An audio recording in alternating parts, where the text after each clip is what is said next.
But in praying about this, the verse that the Lord brought to mind tonight, I think is so comforting for every mother. It's this verse, Isaiah 40, verse 11. He tends his flock like a shepherd. He gathers the lambs in his arms and carries them close to his heart. He gently leads those that have young.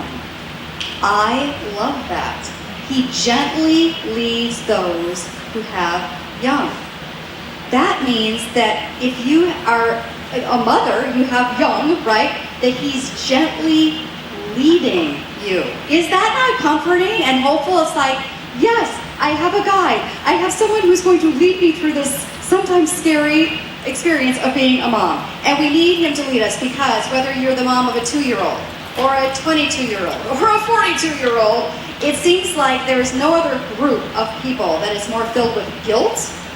I mean, every mom I talk to doesn't feel good enough, like insecure about mommy, being a mother and doing the mommy thing, or it just feels like, oh, I've messed up, I'm not doing it right. And so we have all this guilt. We feel like, we're constantly comparing ourselves to the other mothers. Well, they have their kids in ballet lessons already. Why didn't I even think about that yet? And this mom is growing her own vegetables so that her children have truly organic food right from their own backyard. And this mom is raising her own geese so she can make her own feathered pillows with her own geese. And we just have all these things, we're neurotic, right? Her child could do multiplication at the age of 4. Why can't mine? I'm behind. We just have all this neurotic stuff, right? And it's like we just have this pressure that we put on ourselves. We just feel like we're not doing enough to make our kids turn out right, whatever that means. So here's the essential truth. There is no such thing as a perfect mom or perfect kids, so stop beating yourself up. There is no such thing as a perfect mom or perfect kids, so stop beating yourself up. You can have the most amazing parents ever, and you can still have a child that becomes a little rebel. I've shared this story with you before, but I have to share it again because it just makes me feel better. Okay, so Billy Graham, most of you know who Billy Graham is. Renowned evangelist, the most spectacular evangelist of our time. And by all reports, a wonderful dad to his children. Well, he had this one kid, he still has this one child, Ned, who's now obviously an adult, in his 40s or 50s or something. Even though he had Billy Graham as his dad and a wonderful mom, he turned out to be an alcoholic. He divorced his wife after having inappropriate relationships with other women. And it's like, and this strangely gave me hope.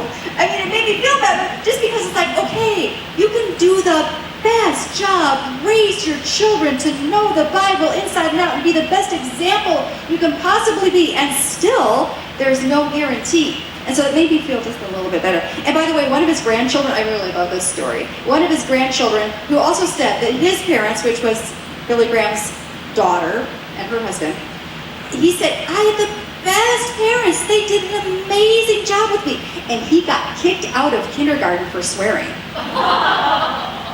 Now, doesn't it make you just feel like a little bit better? Thanks for sharing those stories, grandchildren, because it just kind of makes you feel like, okay, it isn't all dependent that I am perfect, and thus my children will turn out perfectly. It's not quite like that. So we can all learn from this next section how to become more peaceful, a peaceful mom, a peaceful woman, a peaceful wife. Okay, 5 little thoughts here. First, carve out your own time to spend with Jesus so that your faith is strong. Right?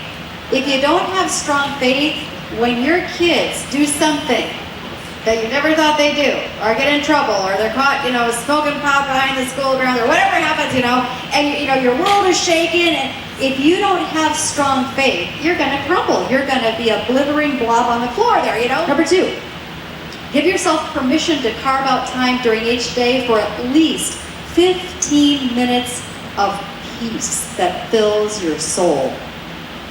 Even Jesus did this. If Jesus needed to get away and have a moment of solitude, do you not think that we need to do the same thing? Are we like, are you stronger than Jesus? Is that what you're trying to say? Like, I don't need no breaks here.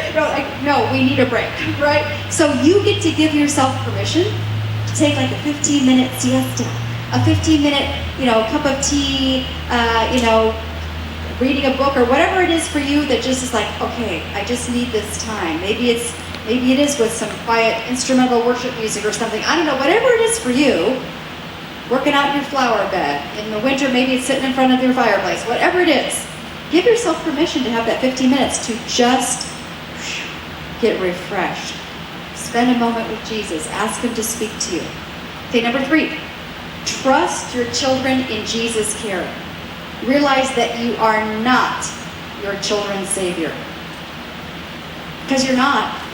I've learned this. I thought I was. Dun, dun, dun. Mom will come to the rescue.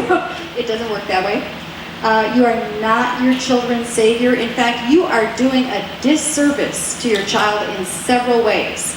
You're making it out like you are their savior. They don't even need Jesus because they've got mom.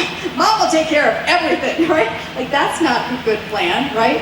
And you're not teaching them how to become responsible adults when you're constantly rescuing them, bailing them out of their consequences. And I know it's hard.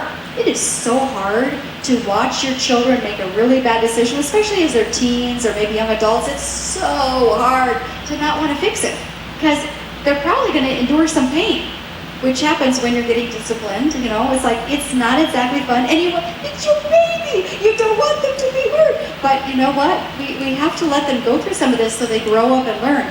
Oh, there are consequences to my decisions. I need to think this through. Yeah. So you're not your children's savior. Only Jesus has the ability to perfectly protect your children, perfectly love your children, call their hearts into an eternity with him. Number 4, stop overscheduling yourself. Stop overscheduling yourself and or your children. Do you have too much on your to-do list? Maybe you're one of those high achiever driven women. Yes, I know this well. Maybe it's time to brainstorm how to shorten your to-do list. Do you have your children in too many activities? A lot of kids that I think are overscheduled. It's like constant, go here, go there. There's like no peace in the household because it's just constantly on the move. Ask for your husband's input on this kind of thing. And number 5, pray for your children every day because God is the only one who has the power. So, and you may very well be the only person that prays for your child.